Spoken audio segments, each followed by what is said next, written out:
أعوذ بالله من الشيطان الرجيم. بسم الله الرحمن الرحيم. وإذا طلقتم النساء فبلغن أجلهن فلا تعضلوهن أن ينكحن أزواجهن إذا تراضوا بينهم بالمعروف،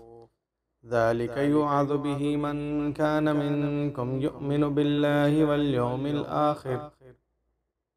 ذلكم أزكى لكم وأطهر، والله يعلم وأنتم لا تعلمون.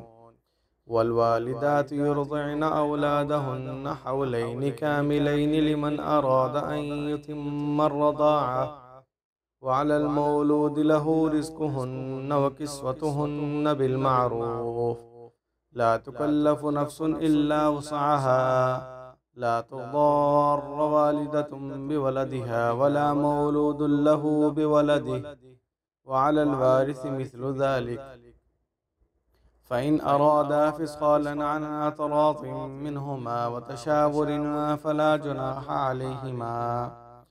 وإن أردتم أن تسترضعوا أولادكم فلا جناح عليكم إذا سلمتم ما آتيتم بالمعروف، واتقوا الله واعلموا أن الله بما تعملون بصير. والذين يتوفون منكم ويذرون أزواجا يتربصن بأنفسهن 4 أشهر وعشرا، فإذا بلغن أجلهن فلا جناح عليكم فيما فعلن في أنفسهن بالمعروف، والله بما تعملون خبیر۔ شروع کرتا ہوں اللہ تعالیٰ کے نام سے جو بڑا مہربان نہایت رحم کرنے والا ہے۔ اور جب تم عورتوں کو طلاق دے دو بس وہ اپنی عدت تمام کر چکے ہیں تو اب انہیں اپنے خامندوں سے نکاح کرنے سے نہ روکو جبکہ وہ آپس میں دستور کے مطابق راضی ہو جائیں۔ تم میں سے یہ نصیحت اسے کی جاتی ہے جو اللہ اور قیامت کے دن پر ایمان رکھتا ہے، یہ تمہارے لیے بڑی پاکیزہ اور بڑی صفائی کی بات ہے، اور اللہ ہی جانتا ہے اور تم نہیں جانتے۔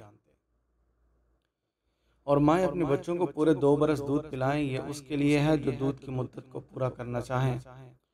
اور باپ پر دودھ پلانے والیوں کا کھانا اور کپڑا دستور کے مطابق ہے، کسی کو تکلیف نہ دی جائے مگر اسی قدر کہ اس کی طاقت ہو، نہ ماں کو اس کے بچے کی وجہ سے تکلیف دی جائے اور نہ باپ ہی کو اس کی اولاد کی وجہ سے، اور وارث پر بھی ویسا ہی نان نفقہ ہے۔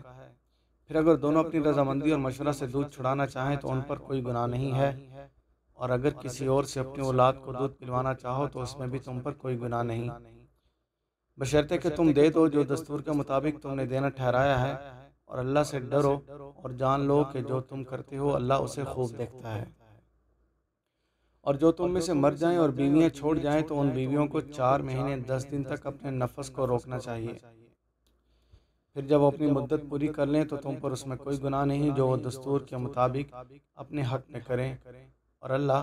اس سے جو تم کرتے ہو خبردار ہے۔